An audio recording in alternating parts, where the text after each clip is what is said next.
Welcome to the deep dive. Okay, so today we're tackling a really important topic. It's one many of us might kind of shy away from, maybe. Definitely sensitive. Yeah, exactly. But understanding it can honestly make such a huge difference in how we care for, our older loved ones. Yeah. So our mission here today is to give you some clear, actionable knowledge. We're going to dive into 5 key signs that might suggest an elderly person is entering their final year. Right. And look, this isn't about scaring anyone, not at all. It's really about being prepared, helping start those necessary conversations. Crucial conversation. Crucial, yeah. And ultimately just helping make a loved one's remaining time as comfortable and meaningful as it possibly can be. So think of this as a guide, maybe, for navigating a really tough but also deeply loving journey. Yeah. We're pulling from a pretty thorough analysis here, medical studies, caregiver resources, lots of different insights to kind of boil down these key patterns. And what's really striking, I think, from the sources is how understanding this, even though it's difficult, it really shifts things. You move from feeling uncertain to being more intentional. Intentional, I like that. Yeah, it's about recognizing these natural processes so we can better support dignity, connection, all those really important things. And it raises a big question, doesn't it? How can we, as, family caregivers, how do we go from just reacting when things change to actually proactively supporting our loved ones too? All right, how do we help maintain their comfort, their sense of who they are? Exactly, every step of the way. That proactive, empathetic approach feels absolutely key. So, okay, let's start. Let's dig into the first indicator. This is one that's often, pretty visible, but maybe we don't always grasp the full meaning behind it. Okay, so first up, a really noticeable progressive decline in mobility and physical function.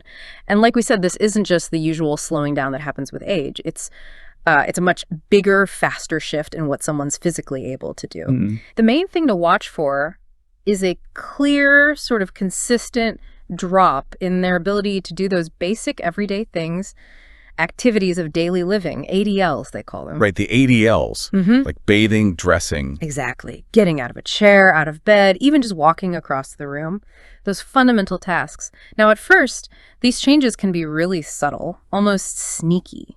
You might just notice your loved one needing maybe just a fraction of a second longer to push themselves up from their armchair. Yeah, that little pause. Yeah, like they have to gather themselves for a moment before standing up, or before it was just, fluid. Or maybe they need a tiny bit of help with something they always did alone, like just a hand to steady them on the stairs for a second. Or reaching for something. Right, reaching for something on a shelf that used to be easy.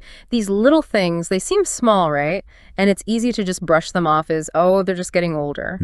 Very easy. But often they're kind of the first hints, the first whispers that something bigger, more systemic is starting to change underneath. But then thinking about the final year specifically, this decline usually becomes, much more obvious. It's not subtle anymore, it speeds up. Right. You see it happening over weeks or months, not dragging out over years. That's a key difference.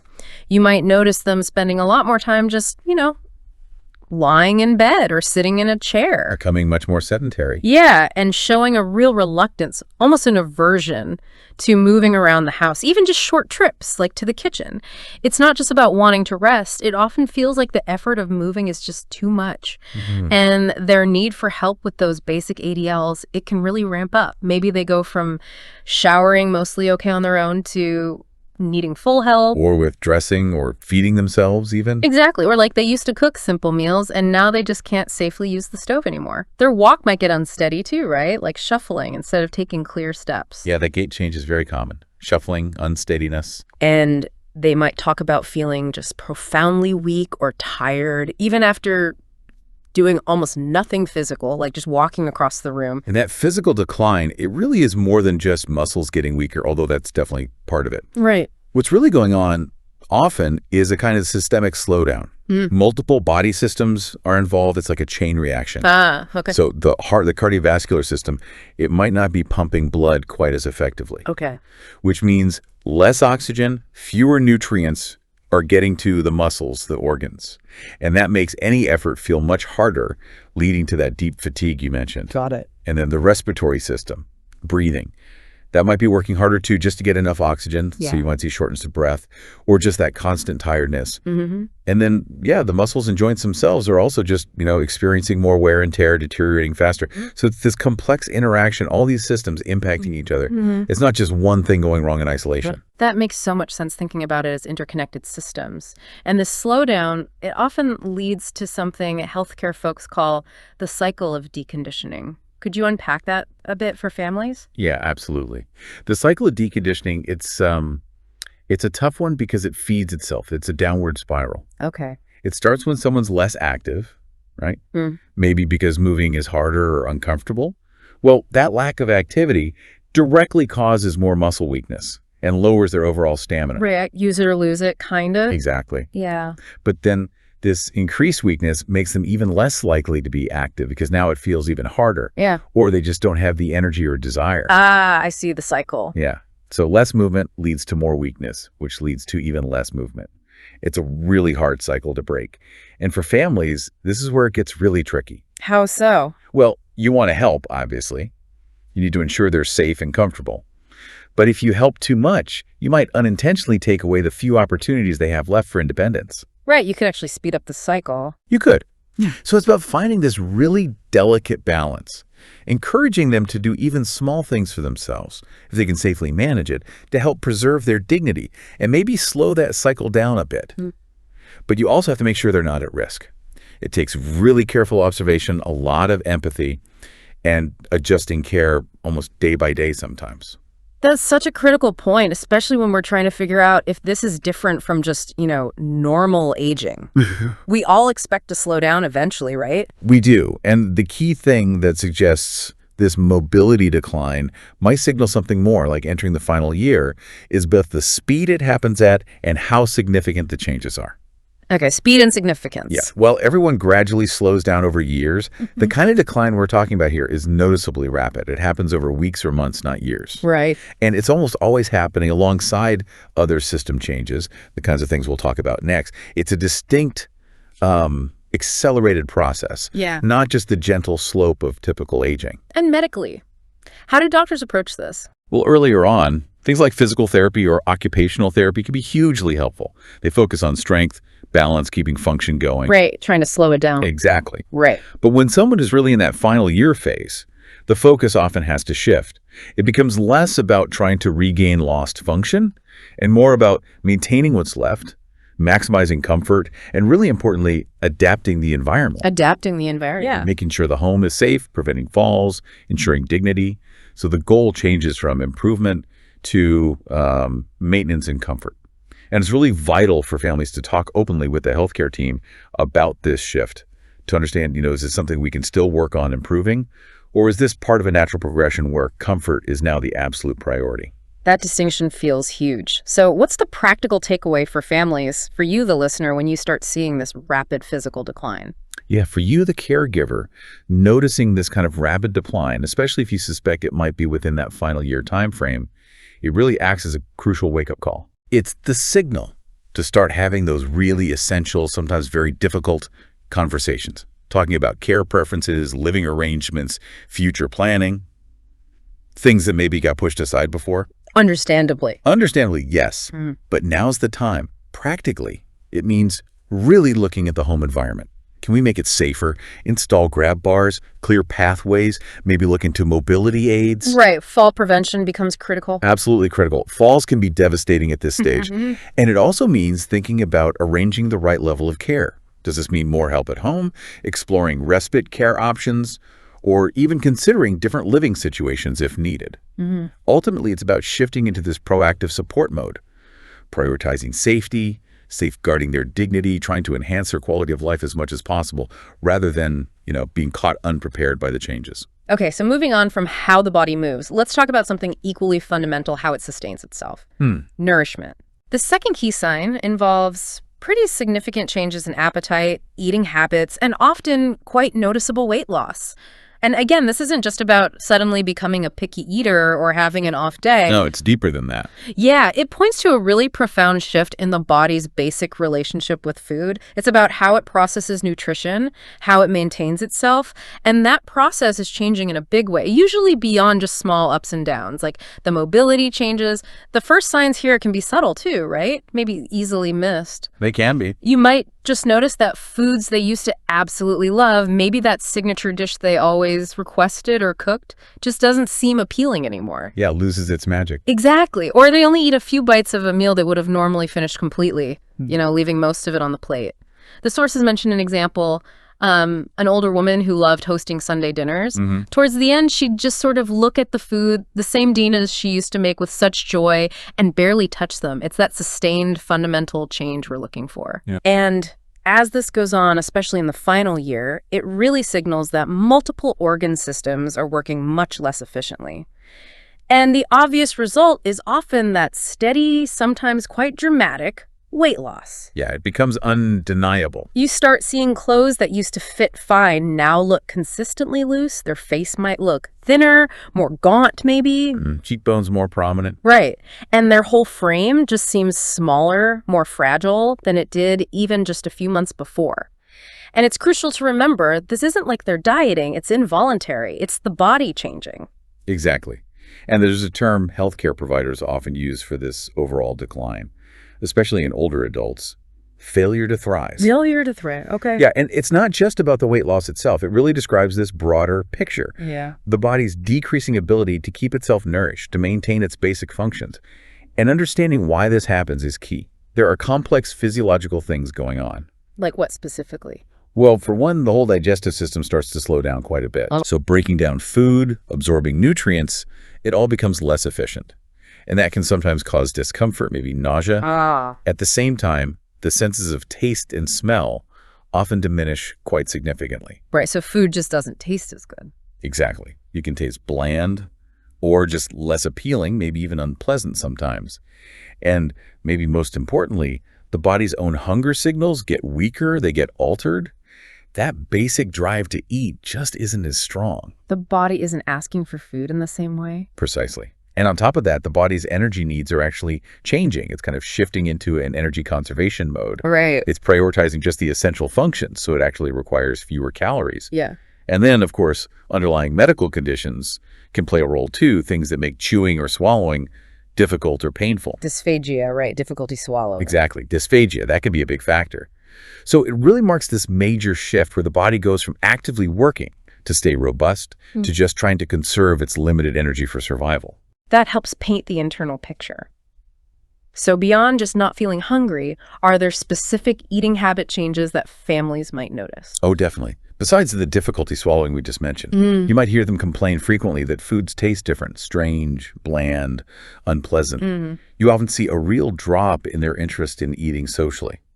Meals used to be about connection, right? Now that might fade. They might prefer to eat alone, quietly. That social aspect diminishes. It really does. And they might say they feel full really quickly after just eating a tiny amount of food. Like what used to be a small snack now feels like a full meal. Wow. Again, these aren't just preferences changing on a whim. They're usually direct physical signs of the body's changing capacity and needs. This must be incredibly hard for families to watch. Food is just so tied up with caring, with love, with connection. It's absolutely heartbreaking for many families. You're right. Food is such a fundamental way we show care. So when a loved one stops eating normally or drastically reduces what they eat, it can feel like they're slipping away in a very real, very tangible way. Yeah. And families, out of love, often try really hard to intervene, right? Making favorite foods, pureeing things, trying nutritional supplements. Of course, you want to do something. You absolutely do. Yeah. And those efforts come from such a good place. But it's so important at this stage to also understand that sometimes this reduced interest in food is actually a natural part of the dying process itself. Okay. That's hard to accept, but important. It is. And so the focus of care needs to find that balance. Trying to offer nutrition, yes, but also deeply respecting the person's changing needs and their body's signals. Avoiding pressure is key, because that can just create anxiety around meals. And you mentioned the social side changing, the shared meal, that family ritual, that must change too. It often changes profoundly. Those shared meals, maybe Sunday dinners or holiday feasts, they might just become less important, less appealing to the person. They might actively choose to eat alone or just withdraw from the family table, even if they used to be the life of the party there. Think of that gregarious host who now just wants quiet at mealtimes. Yeah. It's tough for families who are used to connecting over food. And from the medical side, the guidance really shifts towards comfort above all else. Okay. Healthcare teams can help figure out if there's a treatable reason for the appetite loss, like a medication side effect or a dental problem, maybe an infection. Right. But if it's determined to be part of the natural end-of-life process, then the goal changes. Maybe some meds can help stimulate appetite a bit or reduce nausea, but the main focus becomes ensuring comfort. Letting them eat what appeals to them when it appeals. Exactly, without pressure, without worrying about hitting certain calorie goals. Yeah. Quality of life takes precedence over quantity of intake. So for you listening, the caregiver trying to navigate this, what's the key takeaway here? Yeah, for you, the caregiver, watching this happen, even though it's so difficult, the really important thing is to look at the trends over time. Don't just focus on one meal or one day. Look for the pattern. Look for the pattern. Mm-hmm. Are their clothes consistently getting looser? Is their plate routinely less full than it was months ago? Paying attention to those gradual, persistent changes helps you understand what's happening. And that understanding allows you to offer comfort and support instead of maybe getting frustrated about uneaten food. It's about adapting your care to their changing needs. Maybe finding new ways to connect that aren't centered around food, sitting quietly, gentle touch, just being there. Yeah. Nurturing their spirit even as their physical needs change. Exactly. Comforting them through it. All right, let's move to the third key indicator. This one really affects how our loved ones engage with the world around them. It's about significant changes in sleep patterns, energy levels, and just their overall alertness. And we're talking about something much more profound than just, needing more naps. It signals a fundamental shift in the body's internal rhythms, maybe even their state of consciousness. Yeah, a real alteration. So you see these big shifts in their sleep habits.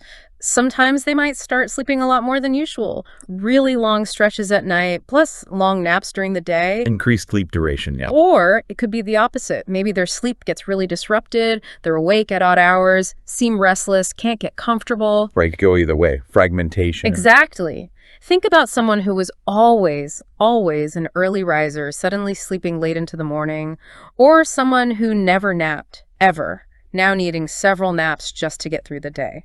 These are big departures from their lifelong patterns. So how is this different from just, normal age-related sleep changes? Lots of older people find their sleep changes a bit earlier, wake up more often. That's a really important distinction to make. Yeah. The key difference here is how dramatic these changes are, and often how unpredictable. It's not just a slight shift in timing or a few more night awakenings.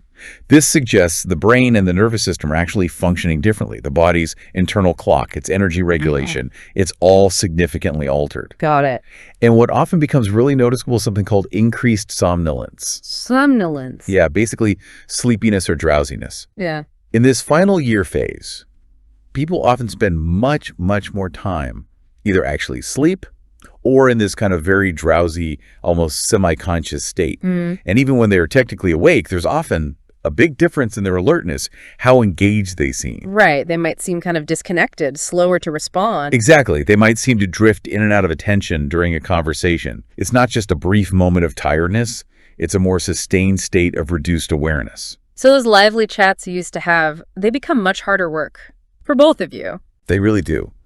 Families often notice that even when their loved one is awake, they just seem less present, less engaged during visits. It might take them longer to process what you said or to find the words to reply. And what's causing that physiologically? Well, several things are likely contributing.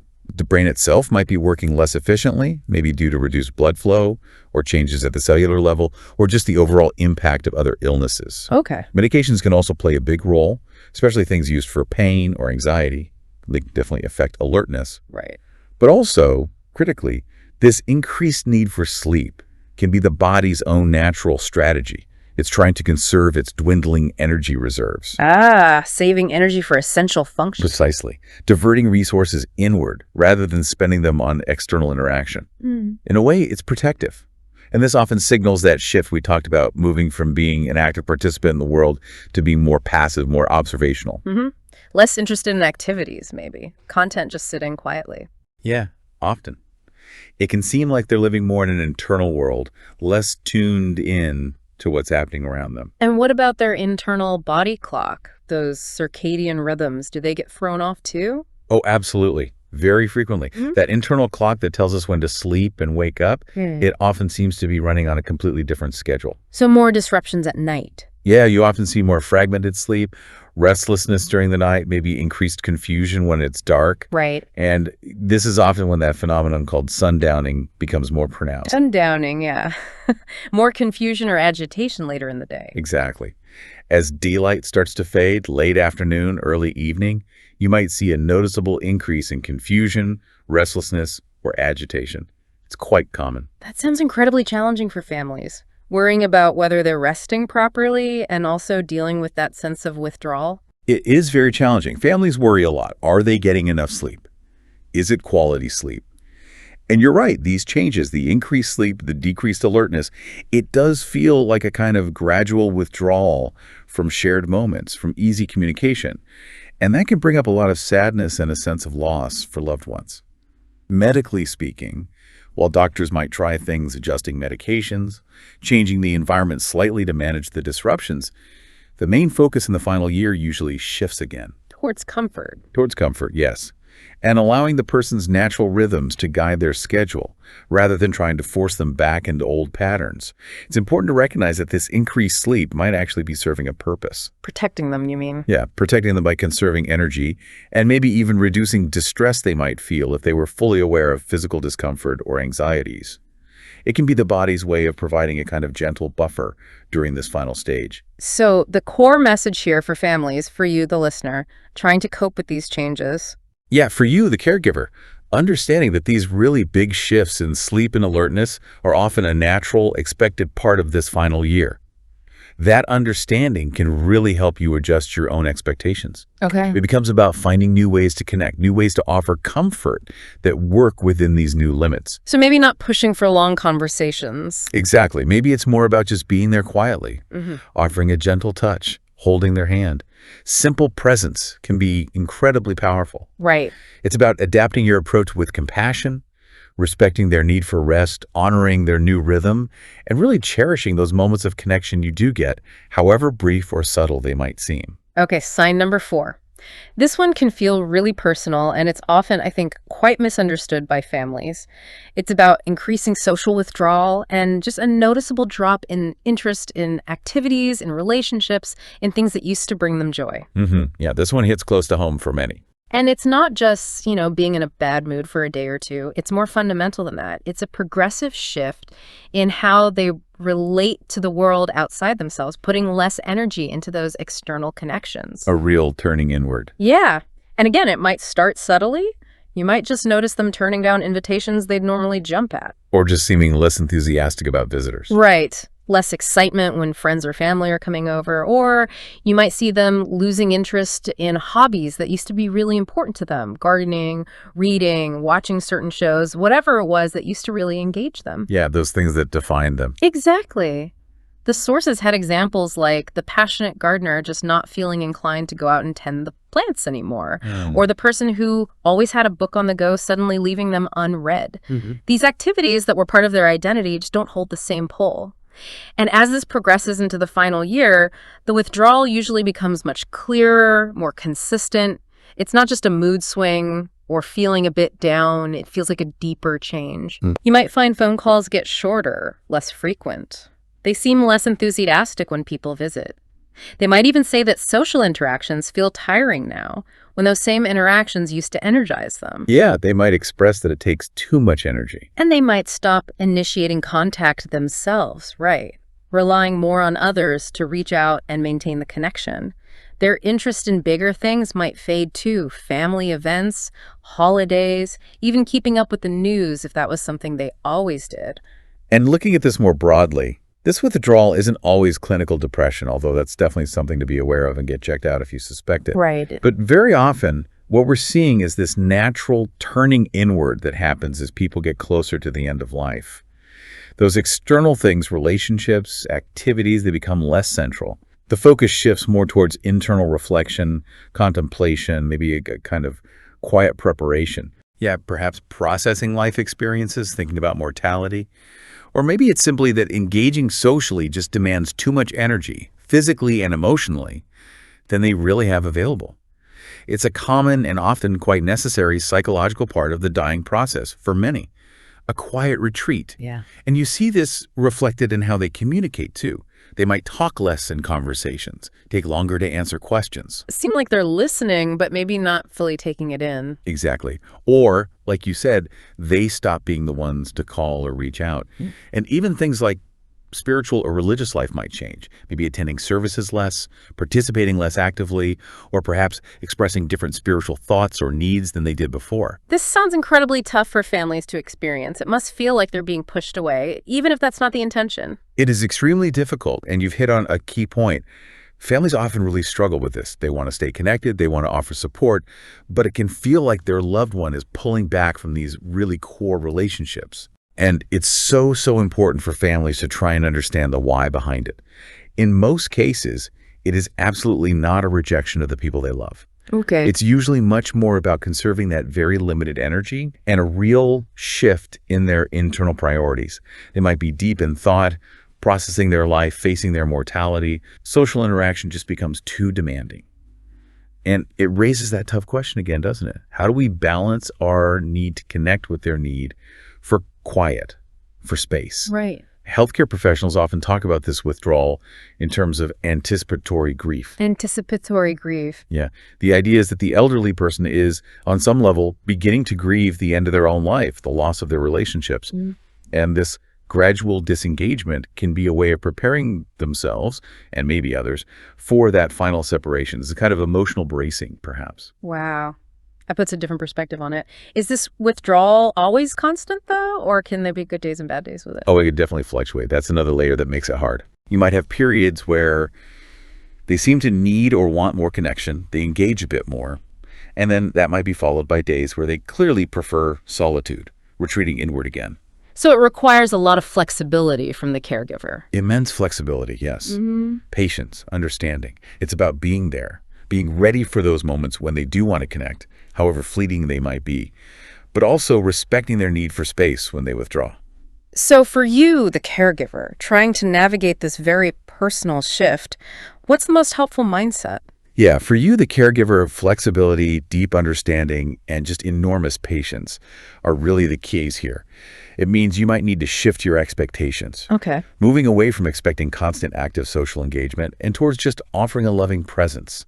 Finding comfort in just being nearby, maybe offering physical touch rather than pushing for conversation. Finding those less demanding ways to show you care, that you're still there for them. And trying to recognize that this withdrawal, even though it's painful for you to see, it's often serving an important purpose for them. It's not necessarily something you need to fix. It's more like a signal that their needs are changing profoundly. Right. And your role then becomes about supporting them within that change, honoring their quiet inward journey with love. All right, we've reached our fifth and final sign, and this one can be particularly distressing, I think, for families. It involves increased confusion, memory issues, and other cognitive changes. Yeah, this one can be very challenging. And we're going beyond just, the occasional senior moment of forgetting where you put your keys. This indicates more significant progressive changes in how the brain is functioning, affecting awareness and thinking. And it's tough because it really touches the core of someone's personality, doesn't it? How we know them. It absolutely does. It can feel like the person you know is changing. So the main thing here is cognitive changes that are clearly more than just normal age-related forgetfulness. They represent deeper alterations in mental function and awareness, and they start to really impact everyday things like making decisions, staying clear-headed. Key signs include things like really struggling to remember recent events, what happened this morning, who visited yesterday, even while they might still have vivid memories from long ago. Right, the difference between short-term and long-term memory. Exactly. And often there's confusion about basic things, time, where they are, even who familiar people are. Their immediate world just starts to feel jumbled. Disorienting for them. Yeah. And they might really struggle with decisions or solving problems that used to be straightforward for them. You might see really specific, sometimes upsetting examples of this, like asking the same question over and over just minutes after you answered it. The repetition, yeah. Or seeming unsure about whether it's morning or evening, or getting confused about where they are, even if they're right in their own living room. Even in familiar surroundings. Imagine someone asking repeatedly about the lunch they just finished, or wondering why it's dark outside when it feels like morning to them. It's not just forgetfulness. It's often a real pattern of disorientation. And it's important to make a distinction here. While these kinds of cognitive changes can definitely make existing conditions like dementia or Alzheimer's worse, or happen alongside them, they aren't necessarily those diseases themselves. What's insightful is that these changes can happen simply because overall brain function is declining in the final year. Why would that happen? Well, it could be due to reduced blood flow getting to the brain, or maybe the side effects piling up from different medications they're taking, or just the overall strain on the body from other organs not working as well. It all impacts the brain. Okay, so it's part of that systemic slowdown again. It often is, yeah. And the confusion itself can vary. Sometimes it's intermittent. They might have periods where they seem relatively clear, followed by times of significant disorientation. Other times, unfortunately, it can become more constant, indicating a steadier decline. And specifically with memory, like you said, it's often that recent memory that suffers most. Forming new memories becomes very difficult. But the old ones stick around. Often, yes. Long-term memories from childhood, young adulthood, major life events can remain surprisingly intact, sometimes very vivid. But they might also experience something called temporal confusion. Temporal confusion, mixing up time. Exactly. Past and present get jumbled together in their mind. So they might talk about relatives who passed away years ago as if they're still alive and expected for dinner. Oh, wow. Or they might talk about a job they had 30 years ago as if they need to get ready for work tomorrow. It's not that they're lying or deliberately confused. It's a genuine merging of different time periods in their head. That must be so disorienting for them and just profoundly sad for the family watching. It really is. These cognitive shifts are often among the most emotionally painful things for families to deal with, because it feels like you're losing the person you knew bit by bit, even while they're still physically there. You might also see changes in their judgment or reasoning, making decisions that seem out of character or maybe unsafe. Or not recognizing their own limitations. Right, being less aware of their physical frailty or their need for care than their actual situation warrants. And sometimes this comes with personality changes too, right? It can, yes. Someone who is always calm might become easily agitated or irritable. Someone usually outgoing might become withdrawn or even suspicious of people. And language, does that get affected? Yes. Language difficulties are very common. They might struggle to find the right words when they're talking. Word finding difficulty? Exactly. Or have trouble following along if a conversation gets complex.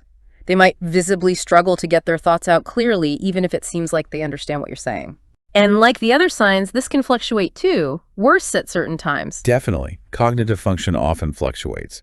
It might be worse in the evenings, that sundowning effect again. Right. Or it might get worse during times of stress, like if they have an infection or if they're in an unfamiliar place like a hospital. Yeah. What really marks these cognitive changes as a significant indicator for the final year is how quickly they tend to progress and how much they impact the person's ability to function day to day, even if they have help with physical tasks. It becomes a major barrier. Medically, the focus for managing this confusion is primarily on safety and comfort. Okay. Maybe adjusting medications if they're contributing, making the environment simpler and calmer, using specific communication strategies. But the main goal isn't usually trying to reverse the cognitive decline itself. Right, it's more about managing the symptoms. It's about managing symptoms, ensuring safety, reducing their anxiety, and providing constant comfort and reassurance. It really becomes about meeting them where they are, cognitively, not constantly correcting them and trying to force them back into our reality, because that can often just make things worse for them. Increase their agitation. Exactly. Increases agitation, anxiety, distress. So for you, the caregiver, facing these really tough cognitive shifts, what's the most important way to adapt your own approach? Yeah, for you, the caregiver, these cognitive changes demand some really significant adjustments in how you communicate and how you provide care. The most crucial thing is try and meet your loved one where they are in their reality at that moment. Okay. Don't fight their reality. Try not to constantly correct them or push them to orient to the present if it's causing distress. Understanding that this is often a natural part of this final stage helps you shift your focus. Away from frustration. Away from understandable frustration, yes, and towards providing emotional connection and comfort. Prioritizing reassurance. Showing compassion. Letting go of the need for them to remember everything correctly. Because the confusion, the memory loss, it's beyond their control. Your empathy, your patience, your continued love, that's what they need most as they navigate this confusing landscape. Hashtag outro. Wow. Okay, so we've covered a lot today. 5 really profound signs. These shifts in movement, the changes with eating, those altered rhythms of sleep and awareness, the social withdrawal, and these complex cognitive changes. It's a lot to take in, and definitely sensitive stuff. It really is. And I think this whole deep dive really brings up a crucial question, doesn't it? How do we take this knowledge, this understanding, and actually weave it in to how we care for someone? Not just knowing it in our heads, but acting on it with real compassion. Yeah. Because recognizing these signs, it gives us vital information, not to make us afraid, but to guide us. It helps us move from maybe fighting against these natural changes to accepting them. And that acceptance allows us to focus our energy where it matters most, providing supportive, dignified, loving care during this really challenging but also incredibly meaningful time. So just to quickly recap those 5 signs. 1, the big decline in mobility and physical function. 2, those major changes in appetite, eating, and weight. 3, the altered sleep patterns, energy, and alertness. 4, that increasing social withdrawal, the turning inward. And 5, the increased confusion, memory issues, and cognitive shifts. And it's so important to remember, like you said earlier, not everyone will show all 5 signs, right? Yeah. And the timing is different for everyone. Absolutely critical caveat.